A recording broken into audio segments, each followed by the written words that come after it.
어제 이제 담임 목사님 그런 말씀 해주셨는데 토요 예배 때도 말씀해 주셨는데 만약에 이게 물론 여기 계신 분들은 계속 성경 통독 매일마다 하고 계시지만 밀린 분들이 계실 수 있다. 그럴 때 어떻게 해야 되느냐? 그 밀린 게 너무 많아지면 포기할 수도 있다는 염려가 또 있으시니까 목사님께서 밀렸을 때 네. 못 읽은 것부터 하지 마시고요. 그냥 여러분이 지금 오늘 읽을 것도 읽어 나가는 것도 중요하다는 말씀을 하셨습니다. 그래서 여러분들이 이게 성경 통독을 통해서 이게 우리의 삶에 어떤 압박감이 되지 않았으면 좋겠습니다. 이게 성경 읽는 게 기뻐야 되고요. 성경 읽을 때 내 마음 속에서 정말 하나님 주시는 은혜가 이렇게 느껴져야지 성경을 읽는 게 되게 좋죠. 그 제가 요즘에 나누는 것 중에서 이제 그 정체성에 대한 부분에 대한 습관을 제가 읽었는데요. 이제 그런 얘기가 나왔습니다. 우리의 정체성은 습관이다라는 표현을 쓰고 있는데요. 만약에 이제 그 예전에 이제 새벽기도 만약에 뭐 40일 새벽기도 하면 40일 열심히 나가세요. 그래서 40일 이제 다 끝나면 좀 피곤하다 좀 쉬자 이런 분들이 많이 계시더라고요. 근데 이제 원래 새벽 기도도 그렇게 나가는 게 아니라 새벽 기도를 통해서 더 내가 더 습관을 들여서 그 습관을 들이는 시간에 40일을 갖는 거거든요.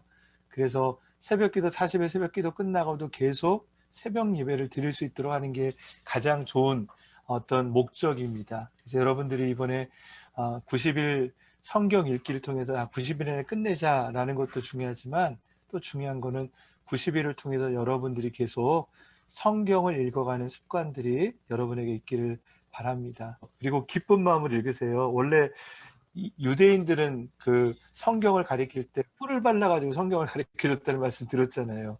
성경은 달다. 성경은 좋다. 이런 것처럼 90일 동안 읽을 때 너무 어렵게 읽지 마시고요. 기쁜 아멘. 마음을 읽으시고 네, 그렇게 나가시면 좋겠습니다. 오늘 이제 3일 상하를 나갈 텐데요. 이거는 유튜브에 보면 바이블 프로젝트라는 게 있는데 거기에서 이제 한 장짜리로 3일 상하를 해놓은 겁니다. 그래서 이거 보시면 장별로 대충 어떤 내용이 있는지 그림으로 나와 있습니다. 지금 잘 보려고 안 하셔도 됩니다. 이게 제가 그냥 띄운 겁니다. 띄워드린 건데 중요한 거는 좀 이따 보여드리겠습니다.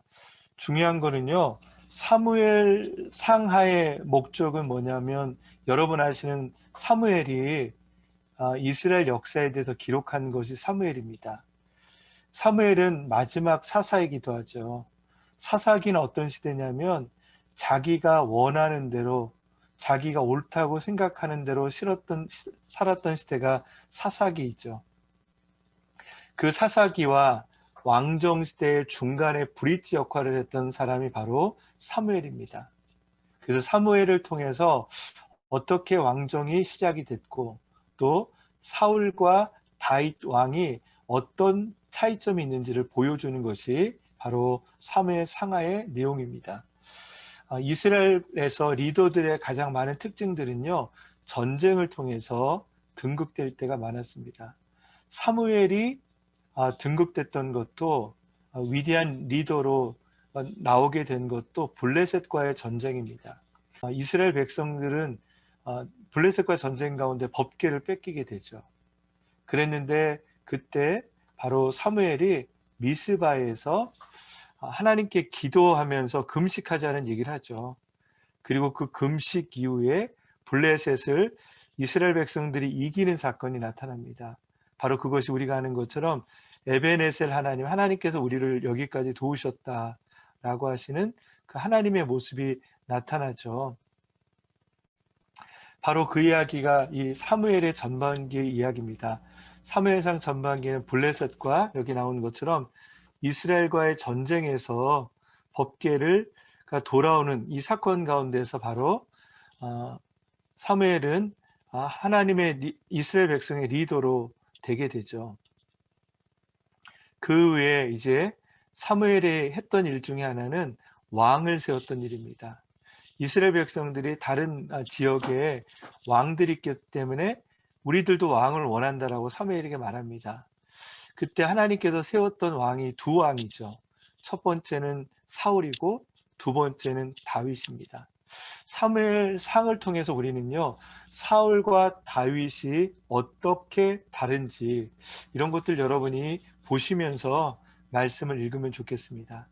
원래 사울도요, 다윗처럼 하나님께 겸손한 왕이었습니다. 그리고 자기가 겸손해서 하나님께 영광을 돌릴 줄 알았던 왕이었습니다. 그랬던 그가 결국은 그 이스라엘 백성이 하나님의 나라, 그러니까 원래 이제 선지자들은요, 자기의 나라가 아니라 하나님의 나라로 생각하고 하나님의 대리자로서 있었던 것이죠. 근데 사울은요, 자기가 왕이 되어서 자기의 백성으로 생각하기 시작했던 것입니다. 그리고 그에게 가장 결정적인 것은 다윗을 시기하면서 다윗에게 이제 다윗을 죽이려고 했던 그런 일들이 나타나죠. 바로 여기 이제 다음 나와 있는 것처럼 그 이야기가 이제 다윗과 골리앗의 얘기 나오는데, 다윗도 등극이 됐던 이유는요, 골리앗과의 전쟁에서 이겼기 때문에 다윗이 또 이스라엘 백성의 차세대 리더로 떠오르죠. 그래서 다윗이 이겼을 때 많은 여인들이 사울은 천천히요 다윗은 만만이다, 이 말 이후에 사울은 다윗을 죽이려고 계속 따라다니는 이야기, 바로 이것이 사무엘상에 나와 있는 이야기입니다. 여러분, 그런데 중요한 것은 왜 사울과 다윗이 있을 때 왜 하나님께서 다윗을 선택했을까? 이거에 대한 질문을 저는 하게 돼요. 사울도 정직했고 사울도 겸손했거든요. 그런데 사울과 다윗의 차이점이 있었다면 똑같이 죄를 져요. 여러분 아시는 것처럼 다윗은 이제 사무엘하에 보면 더 많은 죄를 짓게 돼 있습니다. 하지만 그럼에도 불구하고 똑같은 죄를 졌지만 그들의 태도가 달라진 것이죠. 사울은 그 죄 속에서도 여전히 자기 것을 지키려고 했지만 다윗은 자기의 것이 아니라 하나님께 회개하는 것들을 보여주었던 것이죠. 바로 그것을 볼 수 있는 것이 사무엘상과 하를 통해서 우리는 보게 됩니다. 그래서 사무엘하에서 나와 있는 내용은 여기 이렇게 있습니다. 사무엘하는 다윗의 죽음을 애도한다. 그리고 여기 사무엘상에서도 여러 번 나온 것처럼 다윗은 사울을 죽일 수 있는 기회가 여러 번 있었지만 죽이지 않습니다. 이것을 통해서 이 사무엘에는 어떤 얘기를 하냐면 다윗이 원해서 다윗의 왕권이 세워진 것이 아니라는 것입니다. 오히려 다윗은 사울을 죽이려고 하지 않았습니다. 왜냐하면 사울 역시 하나님께서 세우신 왕이기 때문이죠. 그러나 다윗이 사울을 죽은 후에 자연스럽게 왕이 되었습니다. 그가 했던 일 중에 가장 큰 일은요, 예루살렘을 정복하고 예루살렘을 수도로 만들었던 일이 그에게 첫 번째 가장 큰 일입니다. 여러분 아시는 것처럼 예루살렘은 여부스족이 살던 지역이었습니다. 그럼에도 불구하고 다윗이 예루살렘으로 가려고 했던 이유는 뭐냐면, 원래 사울이 수도로 했던 곳은 기브아인데 거기는 아무래도 사울과 베냐민 지파의 영향력이 있기 때문에 그가 자신의 영향력을 위해서 새로운 도시를 개척했습니다. 그 도시는 원래 여러분 아시는 것처럼 아브라함이 이삭을 바쳤던 모리아산이 바로 그 부근에 있던 것이죠. 결국 아브라함의 어떤 축복을 받았던 지역에 가서 하나님의 도성을 통해서 이스라엘 백성들을 이끌어 가려는 계획을 가진 것이죠. 그 도시를 하나님의 도시로 만들었던 것은 법궤를 인도했던 것입니다. 그래서 법궤를 인도하는 장면이 또 여기 6장 부분에 나오죠. 아시는 것처럼 7장에서 보면 그 법궤를 통해서 다시 한번 다윗은 이 법궤가 아니라 하나님의 성전을 달라라고 부탁을 드립니다. 그런데 하나님께서는 너는 피를 많이 흘렸으니까 너르가 아니라 너의 아들을 통해 너의 자녀들을 통해 그 일을 이루겠다라고 해서 다윗과의 언약을 맺죠. 여기까지는 하나님께 충실하신 어떤 다윗의 모습을 보게 되는데 그 이후에 다윗은 아시는 것처럼 우리의 아내인 밧세바를 취하게 됩니다. 그리고 그것을 통해서 가증한 일들을 하게 됐죠. 결국 그것을 나단 선지자가 지적을 하게 되고 그 일을 통해서 그는 여러 가지의 어떤 회개의 시간들을 갖게 됩니다.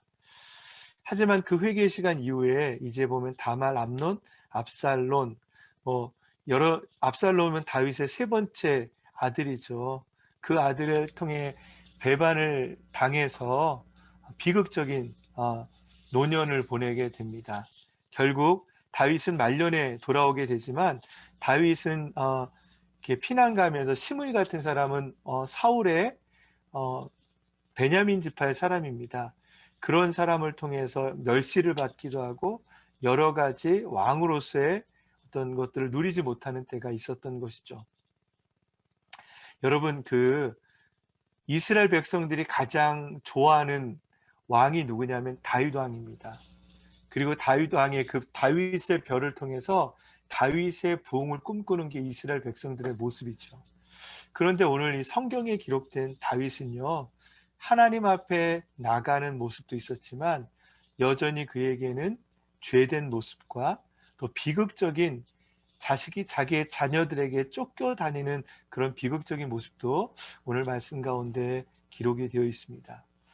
이런 걸 통해서 성경은 우리에게요, 우리 옛날에 보면 왕들은 되게, 아니 왕이나 위대한 인물들은 떡잎부터 알아본다는 말처럼 되게 그냥 완벽한 사람들이지만 성경에 나와 있는 사람들은 그렇게 완벽한 사람들이 아닙니다. 딱 한 가지의 특징은 그들이 죄를 져도 하나님께 돌아올 수 있는 사람이었다라는 것, 바로 그것을 오늘 이 사무엘을 통해 보여주는 두 왕을 통해 보여주고 있습니다. 사울과 다윗, 결국적으로 보면 다윗 왕의 정통성을 보여주는 것이 사무엘 상하입니다. 그럼에도 불구하고 여전히 거기서 사무엘과 다윗을 통해서 두 사람이 다 하나님께 택한 사람인데 왜 하나님께 한 사람은 끝까지 갔을 수 있는지, 다윗 왕을 통해 하나님 기름 부어 주셨는지를 볼 수 있는 것입니다. 이제 저희가 세 번째 봐야 될 것이 열왕기 상입니다. 네, 열왕기에서 보면 여러 왕들이 나와 있습니다. 다윗을 통해서 왕권이 시작이 됐고요. 그리고 하나님께서 그에게 열방을 너를 통해서 하나님의 이름을 높이는 하나님의 나라로 세우겠다. 그것이 이루어진 것이 다윗 왕이죠. 열 왕기는 그 다윗의 후손들인 왕들의 역사에 대한 이야기죠. 하지만 이 이야기 속에서 성경은 분명히 우리에게 얘기하는 것은 왕을 할 때 어떤 업적이 있느냐가 중요한 것이 아니라 여기에 나와 있는 것처럼 그 왕들의 기준이 하나님을 얼마나 사랑하고 얼마나 경배했느냐에 초점을 둔 것입니다. 여기 보면 하나님을 경배하고 좋은 왕이 북이스라엘은 아무도 없대요. 이제 좀 이따 여러분 아시지만 북이스라엘은 다윗의 혈통에 영향을 받은 왕들이 아니죠. 다윗의 혈통을 받은 것은 남유다 왕들이죠. 그래도 8명이 나왔죠. 그리고 북이스라엘은 나쁜 왕이 20명, 그리고 남유다는 나쁜 왕이 12명인데 왜 그러면 이렇게 북이스라엘 왕이 이럴 수 있을까라는 부분을 우리가 한번 이 말씀을 읽으면서 생각하고, 그 당시에 또 열왕기와 또 역대기 상하를 통해서 우리가 보게 되는 것은요, 왕이 중요한 것이 아니라 왕에게 하나님을 대변하는 선지자들의 역할들이 나와 있습니다. 가장 우리가 제일 대표적으로 아는 사람이 엘리야와 엘리사가 되겠죠. 그래서 열왕기에 보면 엘리야와 엘리사만 말고도 여러 왕들에 대한 이야기뿐만이 아니라 여러 선지자들에 대한 이야기가 기록되어 있습니다. 그래서 이제 다윗에게서 솔로몬에 갔을 때 솔로몬에게 가장 중요한 일은요, 그가 했던 일은 1장에서 11장까지 나왔던 것 중에 제일 큰 거는 하나님의 성전, 예루살렘 성전을 지은 것이 솔로몬이 했던 가장 중요한 일입니다. 왜냐하면 그 일을 통해서 예루살렘이 이제는 정치적 수도만이 아니라 종교적인 수도가 됐던 것이죠. 법궤만 있어도 괜찮았지만 이제는요, 하나님께서 지어주신 성전을 통해서 이제는 모든 사람들이 예루살렘에 와서 절기마다 예배를 드리게 됐고, 그래서 예루살렘이 성지, 거룩한 하나님의 땅이 됐던 역사가 나타나는 것이죠. 그런데 여러분 아시는 것처럼 솔로몬이 몰락하게 되는 이유가, 아시는 것처럼 그는 1000명의 후궁을 두고요, 많은 이방의 사람들을 정략 결혼하게 됩니다.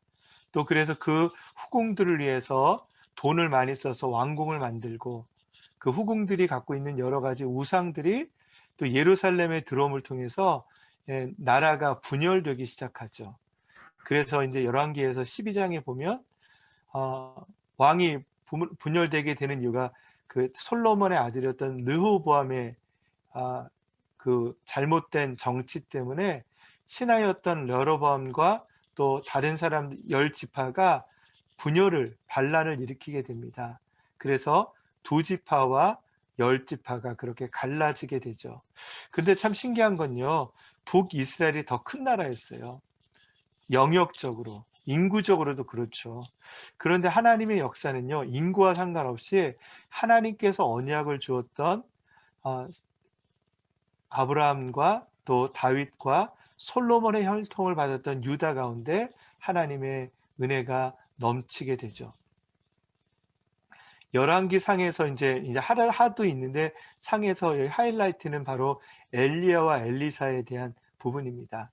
여러분 아시는 것처럼 엘리야와 엘리사에 대한 얘기 나올 때 성경은요, 아합 왕과 그 왕들이 그때 정치를 못하지는 않았습니다. 너무 잘했고 나라를 강력하게 만들었던 왕이었습니다. 그럼에도 불구하고 성경에 기록됐던 초점은 엘리야였던 것이죠.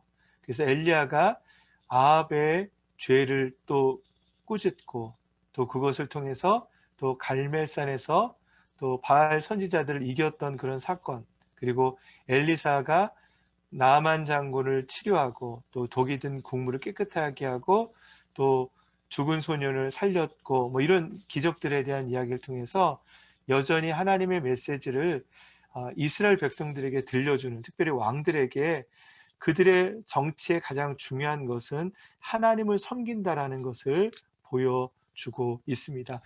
그러니까 여러분들이 이걸 읽을 때 사무엘상하를 통해서 사무엘이 봤던 두 리더의 어떤 시각을 한번 보시면 좋겠고요. 또 열왕기 속에서 보실 때 왕들의 흥망성쇠 속에서 하나님께서 끊임없이 선지자를 통해서 말씀하셨던 그 메시지를 들었으면 좋겠습니다. 사실 저는 이 시대가 사사시기라고 생각이 들어요. 다 선하다고 생각하고 내가 옳기 때문에 상대방을 공격하는 시대를 지금 살아가고 있죠. 그런데 하나님은요, 그런 가운데 사무엘과 같은 사람을 리더로 세우셨고, 또 그를 통해서 하나님의 사람들을 세워가는 역사를 보여주고 계십니다. 그래서 이스라엘 왕정이 세워진 것이죠. 또 저희들도 우리의 삶 속에서 오늘 사무엘처럼 또 하나님께 쓰임받는 그런 사람들이 되었으면 좋겠습니다.